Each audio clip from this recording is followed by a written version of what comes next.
Assalamualaikum warahmatullahi wabarakatuh.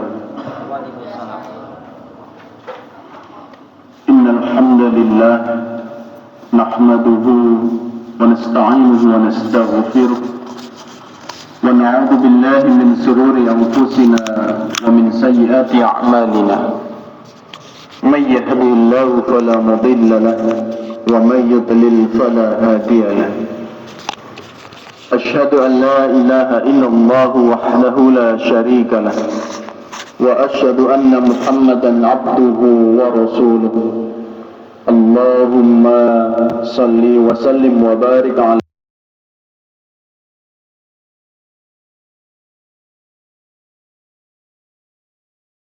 إلى يوم الدين.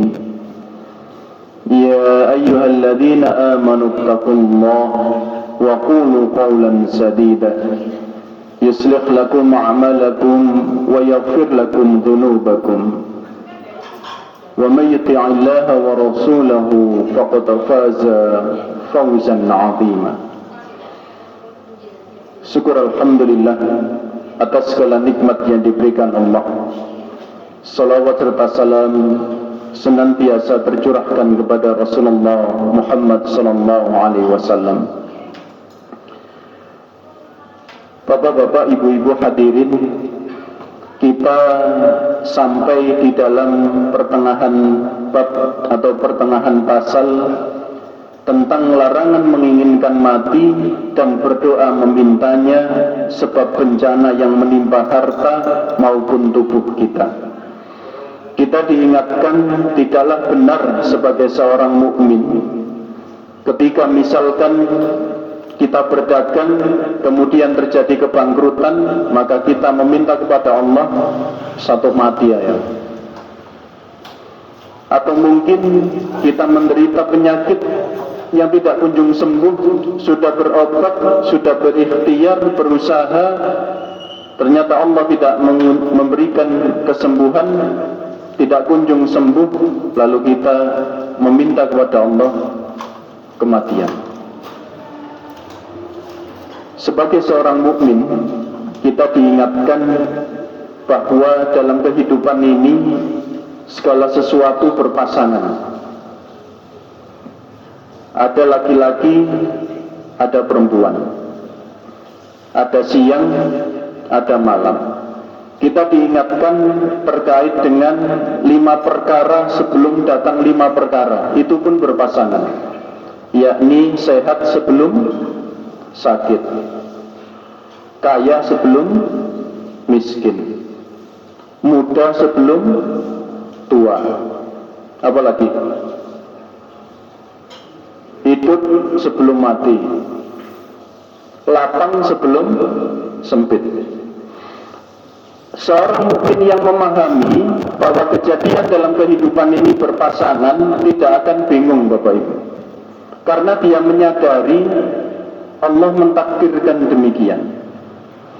Contoh, seseorang yang pernah dijadikan Allah muda, maka akan mengalami yang namanya tua. Yang sudah menyadari dirinya tua, tidak akan khawatir dan tidak akan bingung berupaya mewujudkan dirinya agar muda lagi. Karena sadar, aku tahu enom bakal tua. Maka tidak akan kita menemukan orang-orang yang sudah dijadikan Allah tua itu bingung operasi supaya lebih muda. Ya apa carane pakai skincare supaya lebih muda. Bagaimana berpakaian, dari belakang nampak 17, dari depan nampak 51 atau 61 atau 71, tapi dari belakang 17. Tidak akan bingung botox, semerat botox ini senes botokan ya, botox agar kulitnya kencang sampai kalau tersenyum yang lain tidak ikut berkerut, saking kencengnya ini. Tidak harus jauh-jauh ke Korea Selatan, operasi satu dan lain hal supaya kelihatan muda, karena menyadari bahwa seseorang yang sudah pernah dijadikan muda pasti akan menjadi tua. sehingga memahami dirinya karena usianya sudah bertambah semakin tua, berarti durasi kehidupan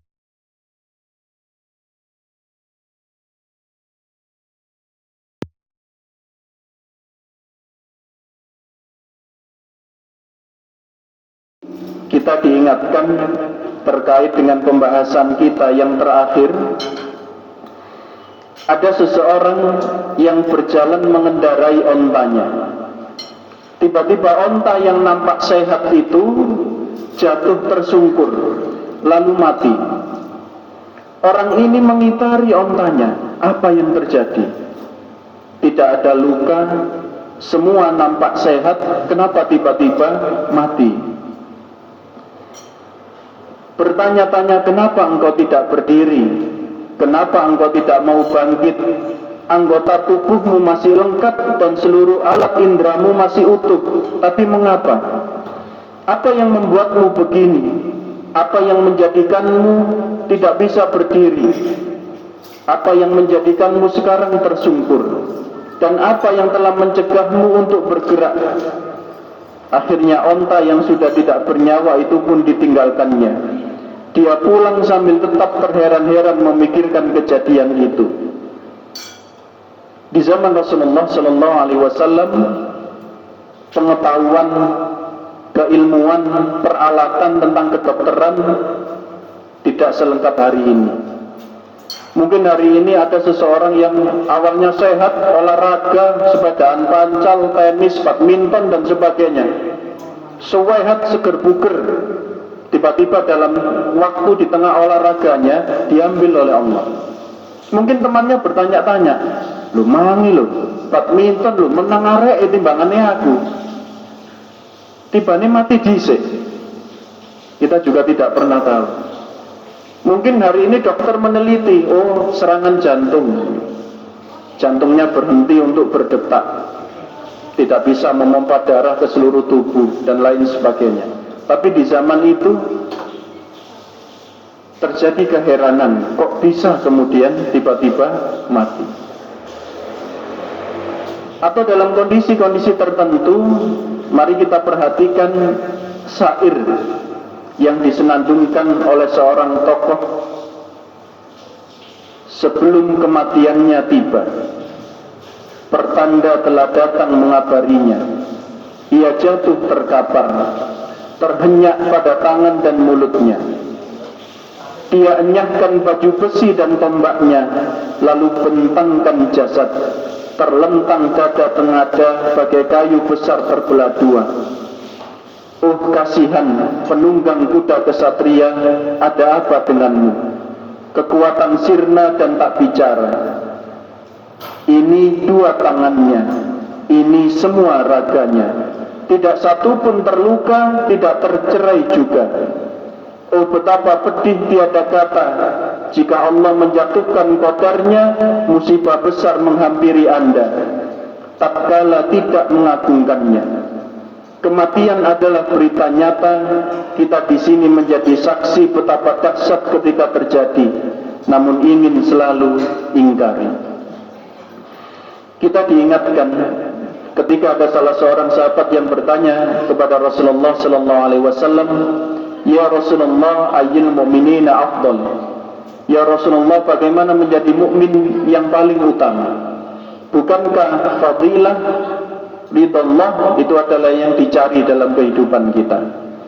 Ada orang-orang cerdas yang dalam kehidupannya menjadikan dirinya mendapatkan keutamaan dari Allah. Dan di dunia nyata hari ini atau di waktu hari ini, Bapak dan Ibu, kami menemukan dalam perjalanan kami untuk mendirikan pesantren, mendirikan majelis taklim, membantu penguatan masjid-masjid di pimpinan ranting, ada manusia-manusia, ada pribadi-pribadi cerdas yang dijadikan Allah ketika membantu untuk mendapatkan fadilah, mendapatkan keutamaan dari Allah. Ada salah seorang jamaah yang memiliki SPBU. SPBU-nya cukup besar. salah satu bentuk wakaf produktif yang diberikan itu adalah Jumat Berkah. Jumat Berkahnya bentuk apa? Biasanya kita menemukan ada yang Jumat Berkah membagikan makanan, beliau tidak. Hari Jumat itu keuntungan dari selang pertamak. Jadi keuntungan dari selang pertamak itu, berapapun keuntungannya ketika hari Jumat, maka akan diwakafkan, akan diinfakkan. Kita bisa meniru bagian dari cara kita cerdas untuk bersedekah, mendapatkan keutamaan dari Allah. Ada juga seseorang yang memiliki banyak mobil, Pak. Jadi mobilnya tidak hanya satu, beberapa mobil. Yang bagi kami, ketika kami lihat, itu tahunnya masih lumayan baru. Tapi bagi beliau, kalau bukan keluaran terbaru, artinya bukan mobil baru, Pak. Nah, ini. Maka mobil itu diantaranya diserahkan ke pesantren, digunakan untuk mobilitas dakwah. Cerdasnya beliau adalah ketika mobil itu dimanfaatkan untuk kepentingan dakwah, kepentingan Islam, mendapatkan pahala atau tidak? Mendapatkan. Ada salah seorang jamaah yang sudah umroh berkali-kali, maka ketika ingin umroh lagi, diskusi. Apa yang beliau lakukan? Beliau tidak jadi umroh untuk dirinya sendiri, tapi umroh itu diberikan kepada para guru-guru TPQ yang belum pernah umroh. Ada juga yang menghibahkan motornya untuk kegiatan majelis taklim. Ada salah seorang dokter yang membangun pesantren. Ada juga salah seorang pengusaha memiliki PT, memiliki perusahaan, membangun pesantren, membiayai pesantren dari keuntungan hasil usahanya. Banyak sekali yang bisa kita lakukan. Ada yang dengan ilmunya membantu melakukan pelatihan-pelatihan. Ada yang dengan fisiknya membantu untuk apakah membangun masjid, apakah membangun sekolah, atau dalam hal pertukangan tetap bisa membantu. Jadi hari ini untuk mendapatkan keutamaan dari Allah, diantaranya adalah apa yang bisa kita bantu untuk Islam dengan apa yang kita miliki hari ini. Apakah harta kita, apakah fisik kita, apakah pemikiran kita. Pak Yai dulu ketika di pesantren seringkali mengingatkan kami, para santri, berjuang itu sing mesisan. Ini kalimat yang bagi kami ketika menerima di pesantren tidak sederhana, tapi beliau bisa membuktikan. Nek berjuang itu sing mesisan. Ya dunya, ya pikiran, nek iso nyawoi pisan dikekno. Dan itu seringkali beliau sampaikan berulang-ulang. Mendapatkan keutamaan dari Allah, mari kita pikirkan. Saya pernah menyampaikan, ada salah seorang sahabat yang sangat cerdas karena tahu bagaimana sabda Rasulullah terkait seseorang yang siam atau seseorang yang saum, yang puasa, menyiapkan hidangan untuk iftar, menyiapkan hidangan untuk buka puasa kepada seseorang yang berpuasa akan mendapatkan pahala yang sama dan tidak dikurangi sedikit pun. Maka sahabat ini dengan cerdasnya, yang disiapkan buka puasa atau yang diundang ke rumah sahabat ini adalah Rasulullah Muhammad SAW.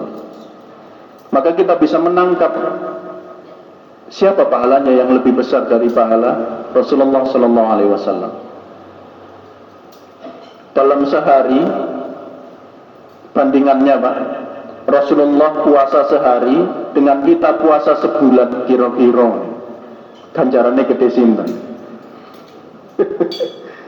Maka Rasulullah yang diundang. Oleh karena itu hari ini dicontohkan juga ketika jenengan melihat seseorang yang saleh, undang buka puasa ke rumah jenengan, atau siapkan buka puasa untuk seseorang itu. Maka insya Allah kita juga akan mendapatkan pahala berkali lipat karena kita menyiapkan buka puasa. Seorang ibu ummah yang menyiapkan buka puasa untuk anak dan suaminya, kita bisa bayangkan selama 1 bulan, Pak.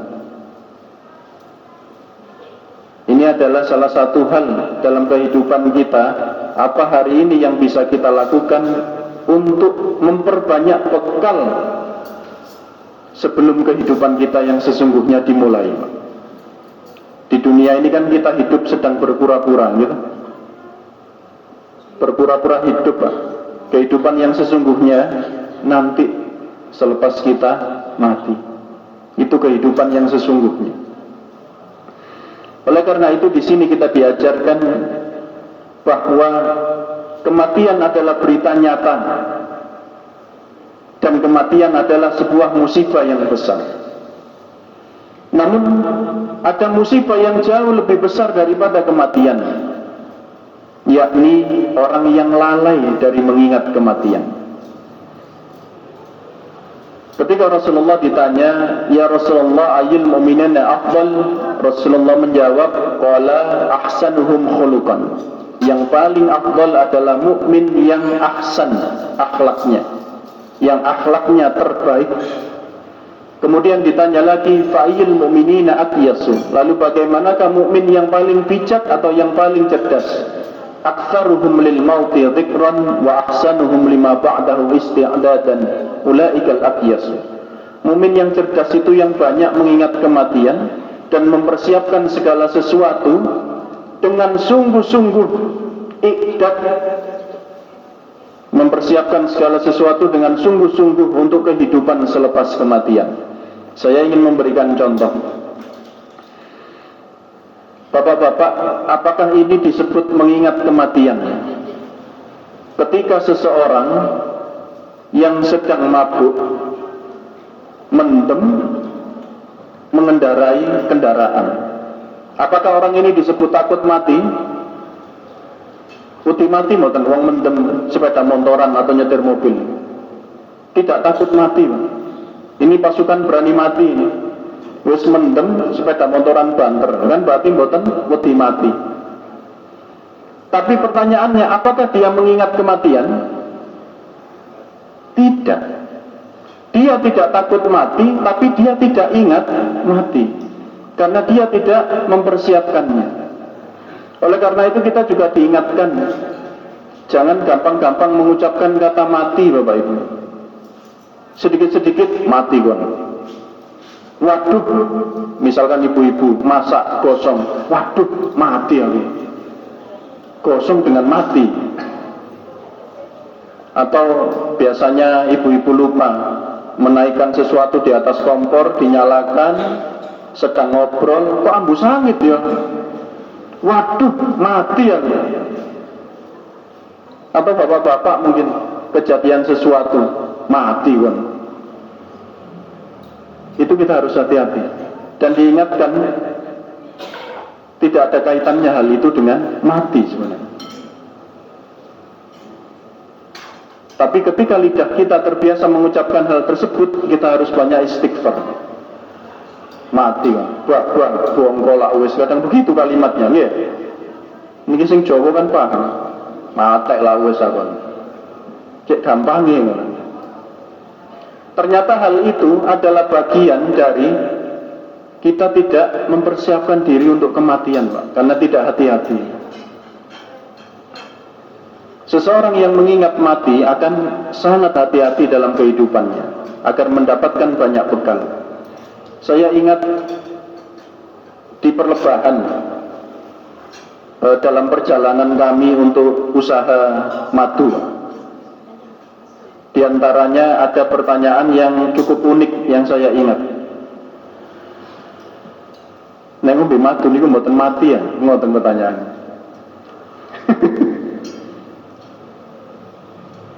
Madu dan kematian. Apakah madu bisa menjadikan seseorang kekal? Tidak. Apakah obat bisa menjadikan seseorang kekal? Tidak. Semuanya akan mendapati dirinya kembali kepada Allah. Adapun ketika kita minum obat, kita minum suplemen kesehatan dan sebagainya, ternyata adalah salah satu bentuk ikhtiar kita, usaha kita menjaga kesehatan tubuh kita, yang semua itu apabila kita lakukan ternyata menambah pahala dan menjadi bekal kita nanti di akhirat. Kita diingatkan terkait qawiyun jism, tubuh yang qawi, tubuh yang kuat. Apa fungsi dari tubuh kita sehat? Untuk ibadah. Seseorang yang jismnya qawi, yang tubuhnya kuat, itu bisa ibadah dengan sempurna. Sholat bisa berdiri dengan sempurna.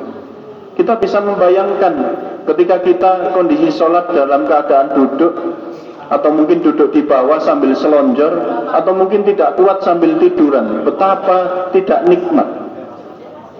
Maka seseorang yang menjaga kesehatan tubuhnya dengan olahraga, niatnya kesehatan ini digunakan untuk ibadah, mendapat pahala dari Allah. Dadi sangu, Pak. Selama niatnya lurus. Dan kematian itu bagi orang-orang soleh ternyata membahagiakan. Ada percakapan yang cukup menarik di kalangan tabi'in terkait dengan kematian. Ada seseorang yang khawatir ketika kondisinya sakit akan mati. Kemudian bertanya pada para sahabatnya, bagaimana kalau aku nanti mati? Karena khawatir. Bukankah sama dengan kita? Ya pun aku mati. Di kalangan tabi'in juga sama, ada pertanyaan begitu. Apa kata sahabatnya? Dengan tersenyum mengatakan, apakah dalam hidupmu mengikuti sunnah? Iya. Kalau begitu mati saja. Kenapa khawatir? Hal itu sama dengan ketika hari ini kita bekerja keras, Pak. Mati-matian banting tulang bekerja keras. Tanggal tua selesai, masuk tanggal muda, mau dapat gajian. Seneng napa mboten? Seneng. Itu ketika hidupnya digunakan untuk hal yang baik.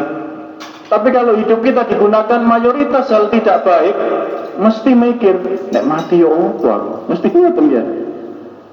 Tapi bagi mereka yang merasa hidupnya saya sudah berusaha baik, nanti dijelaskan istiqtab terkait dengan taubat kita, harapan bahwa dosa kita diampuni oleh Allah,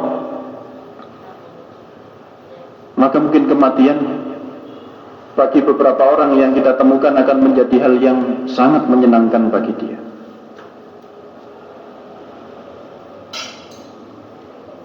At-Tirmidzi, Al-Hakim, Abu Abdullah meriwayatkan dari Nawadir Al-Usul. Dalam Nawadir Al-Usul telah bercerita kepada kami Qutaibah bin Sa'id, Al-Khattib bin Salim, dari Abdul Aziz Al-Majishun, dari Muhammad bin Al-Munkadir. Dia berkata, salah seorang dari anak Adam alaihissalam meninggal dunia. Maka beliau berkata, hai Hawa, anakmu telah mati. Apa mati itu? Tanya Hawa. Karena belum pernah ada kematian. Dan itu adalah kematian yang pertama. Nabi Adam menjawab, tidak makan, tidak minum, tidak berdiri, dan tidak duduk. Maka Hawa pun menangis keras. Akhirnya Nabi Adam berkata, hindari dirimu dan anak-anak perempuanmu dari tangis keras. Kita menyebutnya meratap. Dalam bahasa Arab adalah niyaha, meratap, mencabut-cabut rambut, menyobek-nyobek pakaian, berteriak-teriak, kayal-kayal dan sebagainya. Karena anak-anakku laki-laki dan aku tidak bertanggung jawab atas hal itu. Saya pernah menyampaikan, ada yang menyebutkan 2000 tahun yang lalu atau 2400 tahun yang lalu dalam kalender Hijriyah. Sekarang adalah 1446. Artinya di zaman jahiliyah itu ternyata ada perusahaan jasa khusus yang menawarkan menyewakan orang-orang untuk meratap. Pun cerdas 2000 tahun yang lalu. Karena ada anggapan seseorang yang ketika mati banyak yang hadir untuk menangis, maka orang ini akan cepat masuk ke dalam surga. Semakin banyak yang meratapinya, berarti orang ini semakin hebat. Ini orang hebat ini, yang nyelawat, apa istilahnya, nyelawat ini. Nah, itu banyak. Kita juga pasti menakar tuh hari ini, ya Allah, sing nyolati rek masjid sampai gak cukup. Gumun kan kalau kita seperti itu. Di zaman itu dilakukan oleh orang-orang kaya. Kalau ada orang kaya meninggal, apa yang dilakukan? Menyewa jasa itu. Organizer untuk kematian. Tidak hanya wedding, tidak hanya event. Disewa supaya menangis. Yang tangisannya paling keras, aktingnya paling bagus, bayarannya paling mahal. Dan ternyata hari ini di dunia modern tahun 2024 hari ini ternyata ada, Pak. Coba dengan googling. Di beberapa negara bayarannya cukup tinggi, Pak. Pripun ini nama usaha ngoten. Mengurangi pengangguran. Tapi hal itu sekali lagi, hal yang dilarang oleh Rasulullah ternyata dijadikan bisnis. Nah, kalau nyewa orang untuk nyolati itu mungkin beda ya. Sing sholat mek piro sak sok. Bayar ana wong cek teko melok nyolati, boleh napa mboten? Boleh napa mboten iki? Sangono wong cek teko melok salat masjid tebak, Pak. Tapi tiap orang datang dapat 50.000 nih. Ya napa? Angsal napa mboten iki? Jenengan padosi fikihnya iki. Baik, ini adalah hal yang ternyata juga dilarang. Kenapa? Karena itu tadi, seseorang yang meninggal bagi orang yang beriman itu ternyata hal yang membahagiakan, Bapak Ibu. Bukankah seorang bapak hilang tanggung jawabnya ngurusi istri dan anak, tinggal menerima bayaran? Bukankah seorang ibu lepas tanggung jawabnya ngurusi suami dan anaknya? Oleh karena itu ini yang dimaksud mempersiapkan segala sesuatu isti'dadan dengan sungguh-sungguh untuk kehidupan selepas kematian. Jadi ingat saja tidak cukup, tapi segala sesuatunya dipersiapkan. Adapun untuk kita Bapak dan Ibu diingatkan tentang istiqtat. Apa itu istiqtat? Kita ingat surat Fusilat. Surat Fusilat itu surat setelah Al-Ghafir 41 ya. Fusilat 41 setelah Al-Mu'min atau Al-Ghafir. Ayat ke-24. Fusilat ayat ke-24. Nggih, ada kata istiqtat di situ.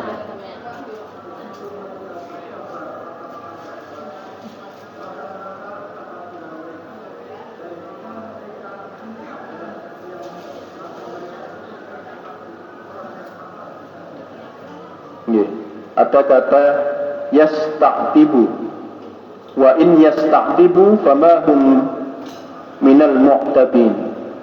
Dan jika mereka istiqtat, meminta ridha, orang-orang kafir itu meminta ridha, meminta maaf.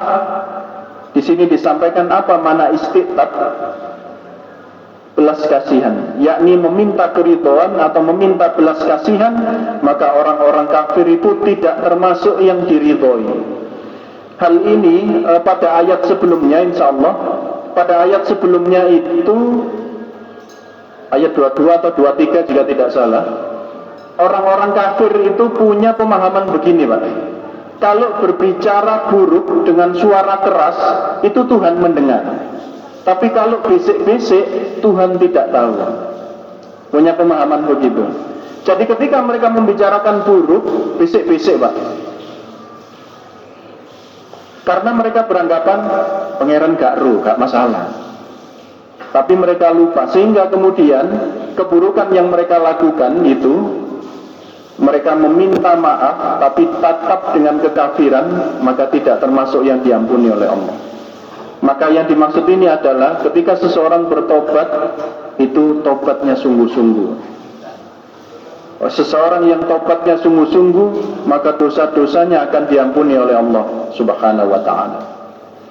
Dan tidak ada kata lain, kita di dalam kitab At-Tadhkirah ini, Imam Al-Qurtubi juga mengingatkan kita, usia 40 tahun ke atas, kitab-kitab yang kita baca itu temanya sudah mulai kitab tentang taubat, kitab tentang dosa yang diampuni. Tapi 40 ke bawah itu yang ditekankan adalah tentang kitab adab, kitab fikih atau hukum, itu ditekankan. Usia 40 ke atas kitabnya mulai bergeser, Pak. Kitab-kitab berhubungan dengan akhirat. Kemudian di sini disampaikan, benarkah ada orang ingin mati? Adapun mengenai siapakah yang menginginkan mati, maka ada riwayat dari Sahal bin Abdullah bin At-Turi bahwa dia berkata, tidak ada yang menginginkan mati kecuali 3 kelompok. Yang pertama, orang yang tidak menyadari tentang hal-hal yang bakal terjadi setelah mati. Dipikirnya setelah mati itu ya sudah selesai urusan. Maka sekali lagi, bagi orang mukmin, mati itu justru adalah awal dari kehidupan kita, kehidupan yang sesungguhnya. Orang yang tidak percaya Tuhan berpikir setelah mati ya selesai, walaupun dia ketika hidup membunuh orang lain, menyakiti orang lain, setelah mati ya sudah selesai. Bahkan ada keyakinan selama dia mengakui dosanya, ya sudah selesai, masuk surga dia. Enak kan? Tapi di dalam pemahaman kita sebagai seorang mukmin tidak, semua ada hisabnya. Oleh karena itu taubat adalah jawaban dari semua kesalahan-kesalahan kita. Atau orang yang lari dari takdir Allah yang telah ditetapkan pada dirinya. Jadi dia menginginkan mati. Fenomena negara-negara maju, Pak, banyak terjadi bunuh diri, yang kita sebut negara maju. Karena gagal masuk universitas, bunuh diri. Putus cinta, Pak, bunuh diri, gitu. Tapi bagi orang-orang beriman, negara-negara muslim itu tidak ditemukan kasus bunuh diri, Pak. Yang banyak adalah kasus dibunuh, Pak, hari ini. Ya, diledakkan bom 900 kg, hampir 1 ton, Pak, bom. Nggih beras, bom. Kita doakan saudara-saudara kita dalam sholat-sholat kita, mudah-mudahan Allah Subhanahu wa ta'ala memberikan pertolongan. Dan apa yang bisa kita bantu hari ini, yang terdekat adalah mendoakan.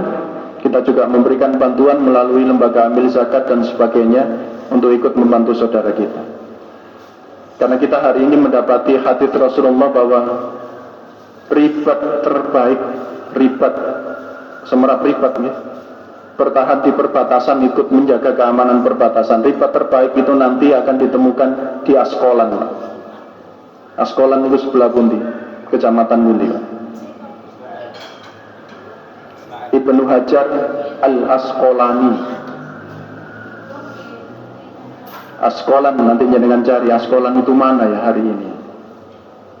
Sami-sami sinau ya, mboten kula jawab. Selanjutnya di sini disampaikan, dan ada bentuk yang ketiga, ada orang yang menginginkan kematian, yakni orang yang rindu ingin bertemu dengan Allah Azza wa Jalla.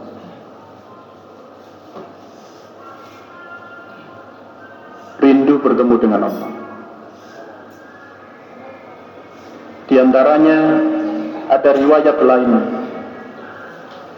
mengatakan bahwa ketika malaikat maut datang kepada Nabi Ibrahim Khalil Rahman, Nabi Ibrahim ini adalah sebutannya Khalilullah, Khalil Rahman.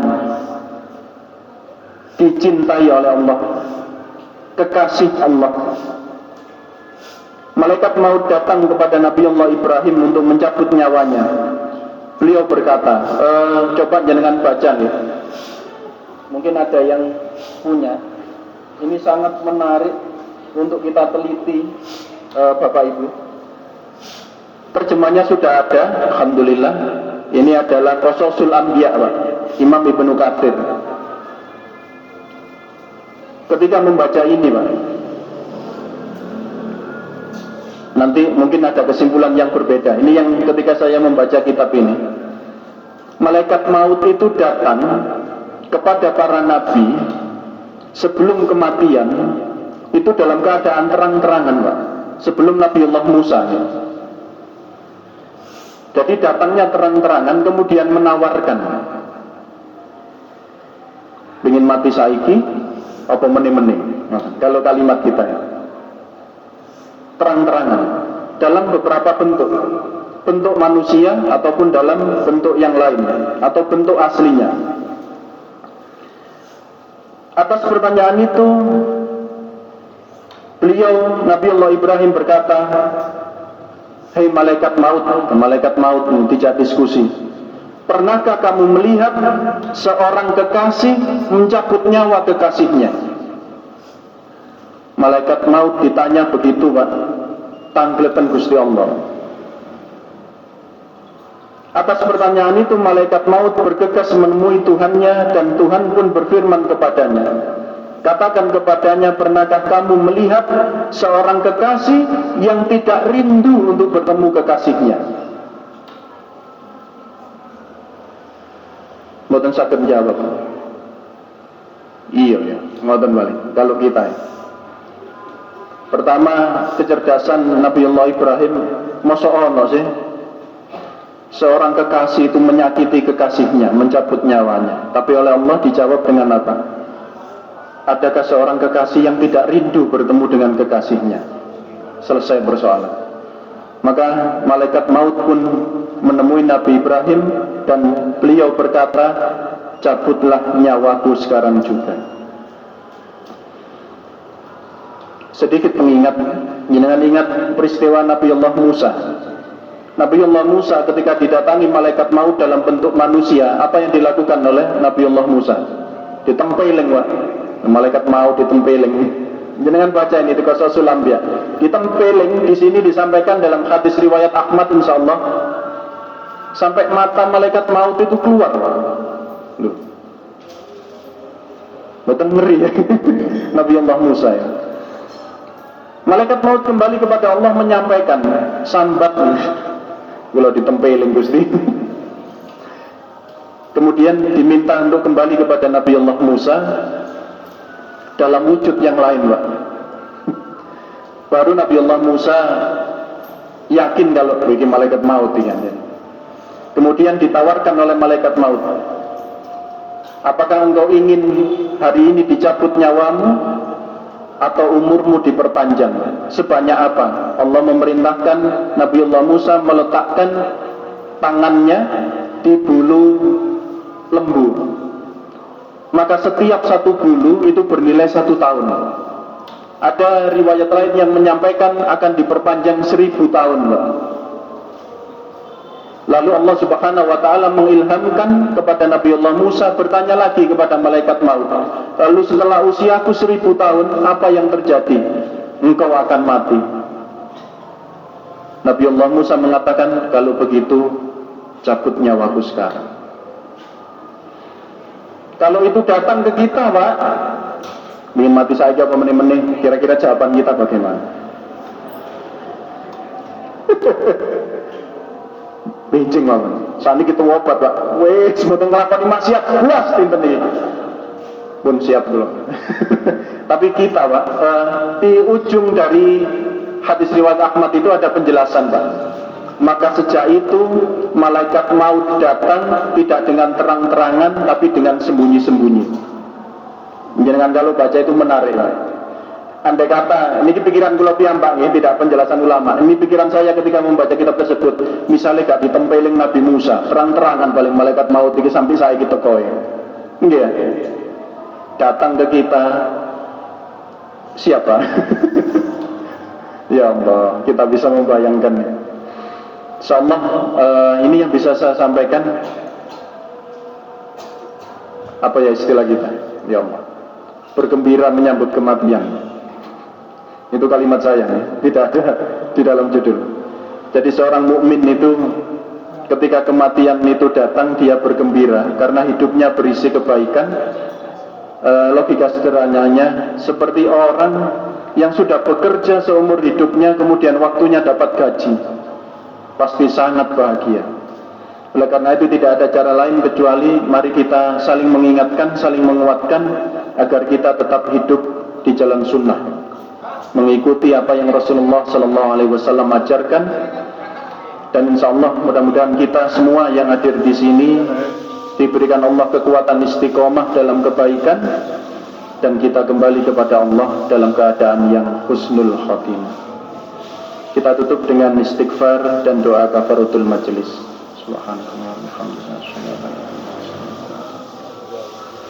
Assalamualaikum warahmatullahi wabarakatuh.